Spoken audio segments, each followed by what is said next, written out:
Hello, and welcome to No Sleep for Dramas, and welcome back if you are returning. We are here to talk about, once again, some of your favorite topics, and also one of mine. Obviously, we are here to talk about Asian dramas. You will be hearing about what I completed in July. Let me tell you, I thought July I was not going to be able to complete a bunch of stuff because if you watched my one from June, you would know that I had a lot of stuff in my life going on in June and it would carry into July due to me moving. Honestly, I finished a lot more in July than I have in the past couple months and more than I anticipated. Maybe because I got most of the busy stuff for the move done in June, which caused me to have a lot more free time until I actually moved at the end of July. But we are done unpacking. And I'm here again to talk about everything I am completed in July, and I'm back to talk about Asian dramas again. So let's get right into it. As you can see, we're in a new setup, a new apartment. So even though my background is blurred, you can tell it's obviously different. I still have some stuff to set up and everything with the move and everything, but we are pretty much moved in. I kind of, as I said, bounced back in July. I completed a lot more stuff in July than I predicted. Granted, some of the stuff I also started in July, so I didn't clear off my watch list as much as I wanted to, but hey, at least I was still watching stuff and I completed stuff, because I honestly thought I wasn't going to complete anything in July and thus not be able to make this video. But I still moved, I just still had a lot of work to do, so here we are. But I think one of the reasons why I was able to finish a lot more than I thought I was in July is because due to me moving at the end of July, I really didn't do anything at the beginning of July. So I just hung out in my apartment, and that meant I had a lot of free times on my hands, which meant I finished a lot of stuff. So let's get right into it. This is in the order of my ratings, so I'll talk about stuff I loved first, and then we'll get into some stuff that I probably would not recommend you watch. First up is one that I think people will not be surprised about. Of course, that is Teach You a Lesson. I rated this a 10 out of 10.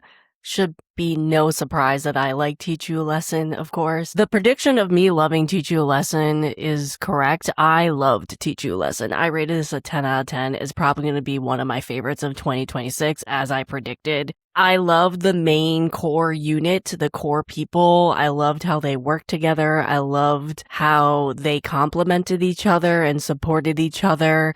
I love that there was multiple examples of found family in this drama between, as I said, the unit. They really supported each other, and they each had their own backstories that caused them to be a part of this unit and to have a invested interest in making this experimental unit successful as going into these schools and dealing with these horrible bully situations and horrible teacher situations. But the found family also existed in other ways, such as P.O. going into a school undercover and then becoming friends with these bullies who then hung out with him outside of the school, which you never really saw coming, to the male lead and his father-in-law due to tragedy kind of coming together and supporting each other in various ways as well. Speaking of their relationship, I love the relationship of the male lead and the father-in-law too, because you could tell they were both grieving but also supporting each other in their grief. I love the messages each episode had. This K-drama, in my opinion, is a must-see for 2026 Korean dramas. Trigger warning for sure for violence and bullying. There's a lot of violence in this. You have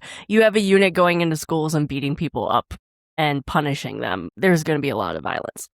But I rated Teach You a Lesson a 10 out of 10. Next, we're going to talk about one that was not on my current watch list, but I binged in a weekend. Guardian, the 10th anniversary show. It's 4 episodes. You can watch it on Viki. I was looking forward to the show so much because I love Goblin. So for them to do a 10-year anniversary reunion, I'm like, I'm there. I need to watch this. I will watch it when it airs. And I pretty much did. I liked revisiting the cast. I liked revisiting the K-drama. I cannot believe it's 10 years already. I hope other dramas do this. And I know others have. One of my favorite variety shows was a couple years ago where they brought a bunch of cast members from various dramas together in like a summer camp way. I can't remember the show off the top of my head, but it had like Ji Chang-wook in it. I love these types of variety shows that bring casts together and stick them in a house and have them hang out together. I love variety shows that just do that in a romantic sense, like Heart Signal. So this Korean variety show was just speaking my language anyway. I knew I was going to enjoy it for various reasons. I love that they not only brought the 4 main characters together and kind of interviewed them and they got to see each other again, but also brought other cast members on throughout the show and they got to meet up after 5-10 years of seeing each other, as well as play messages from other cast members who couldn't make it onto the show due to scheduling issues. It was just a bunch of heartwarming memories. You essentially got to walk down memory lane in this show. And if you're a fan of Goblin, you will definitely like this show. It's short. It's only 4 episodes. I honestly even forgot some actors and actresses that were in Goblin, and because I haven't watched Goblin in a very long time. And then seeing them again on this show and seeing how much they have grown in their own careers since Goblin was very cool and interesting for me. So I also rated the 10th anniversary of Guardian/Goblin a 10 out of 10. Next drama we're going to talk about is the Chinese drama The Vendetta on. Yes, I finally finished this. Took me way too long. This is a Chinese drama you can watch on Netflix. If you like dramas like Nirvana and Fire, you will probably like this Chinese drama. It had amazing acting, especially from Cheng Yi, who, in my opinion, excels in this type of genre, the revenge, political machinations type of drama. His facial expressions and slight changes with emotions is just spectacularly done in this drama. The plot is a little hard to follow, I will say, because you need to pay attention. There's a lot of characters and a lot of political scheming, and sometimes it's a little hard to keep track of everything going on. Due to this, there were parts of this drama that I found a little boring because I didn't quite follow everything. And maybe that's just me losing interest in this drama a little bit because I have been watching it for so long, but I would still highly recommend this drama. It's still one of the best I've seen this year. There were also too many villains, in my opinion. I wish they had stuck to maybe 1 or 2, but they seem to be popping up everywhere. The ending might not be everyone's cup of tea, but I kind of saw it coming. It was a little predictable, so I didn't really mind it at all, and kind of made sense for the story as well. I also loved the OSTs of the Vendetta on. So I rated the Vendetta on a 9 out of 10. We are going to talk about a Korean BL next. This one I kind of just started, but also quickly finished. I don't remember if I talked about this in my last watch list or not, but this is the Korean BL, The Lie We Lived In. You can watch it on Viki. In my opinion, Korean BLs have quite a few unique stories, especially in recent years, and this is one of them. And that's one of the reasons why I wanted to watch this in the first place. It definitely has a darker tone than others that I've seen. The leads in this BL have great chemistry, in my opinion. As with most Korean BL dramas that I've seen, I wish the episodes were longer because there were plot holes in this. And I wish the drama allowed more episodes to explore some more of the story and maybe fill in some of those plot holes. It was a little predictable, but I enjoyed this one still. You do have to turn your brain off a bit because there are some unrealistic parts of the plot, but I was fine with that as well. I was just really happy to be watching a Korean BL because I have not been watching BLs and GLs in a bit, and that is like one of my plans is to get back to watching more of them. And I think this one was pretty good.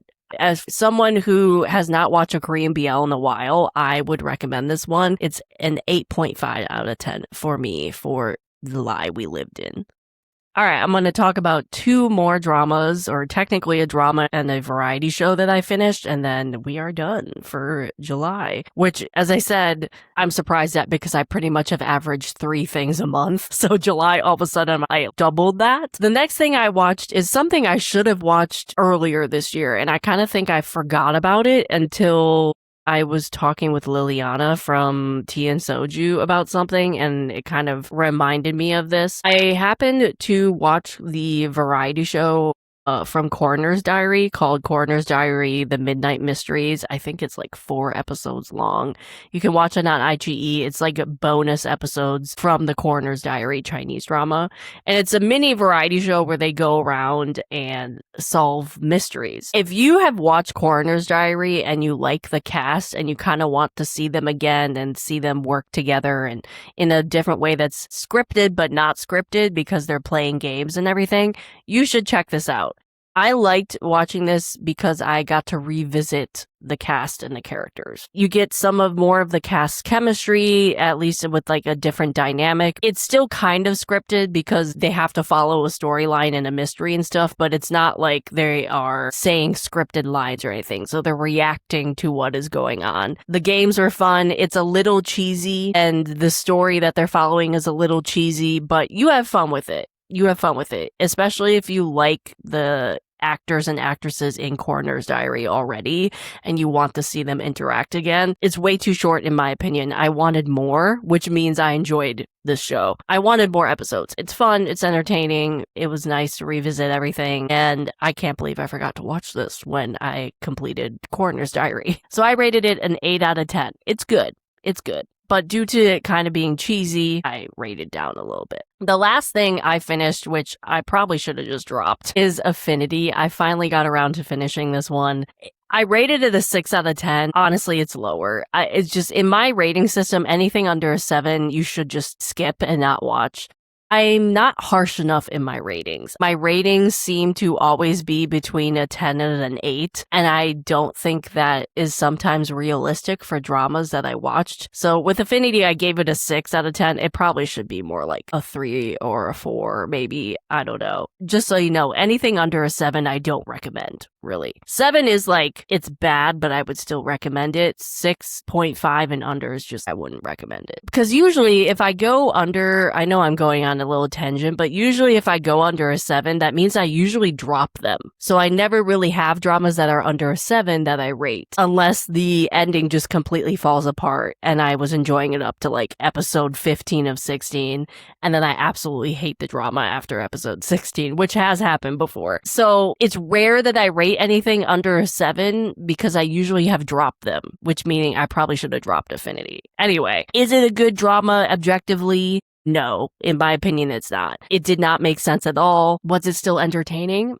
Yeah, definitely. Definitely still entertaining. It's one of those where you kind of turn your brain off and you kind of watch it just to enjoy it, and you don't really think about it too hard. So if you can do that, you might enjoy this. If you can't do that and you're looking to analyze everything, you will not like this because you won't understand anything that's going on. The leads had chemistry, in my opinion. The second couple actually had more chemistry, in my opinion, and I hated what they did with the second couple. If you know, you know. I don't want to spoil anything. There's a lot of kiss scenes, so if you like kiss scenes, you'll get a lot of them in Affinity. It is a toxic romance, in my opinion. I still had a bunch of unanswered questions at the end because, again, this plot made no sense at all. So again, if you want something just for pure entertainment, maybe check this out, but I would not recommend you watch Affinity, in my opinion, at all, and you could probably just skip this. So that is everything that I completed in July 2026. I cannot believe I completed 6 things, 7 things, something like that. Of course, it's the month that I thought I would be the most busy, but here we are. Either way, it's good to be back talking about dramas, and that is everything I completed in July. Stick around for more videos because I'm going to be talking about dramas more. Thank you. Bye.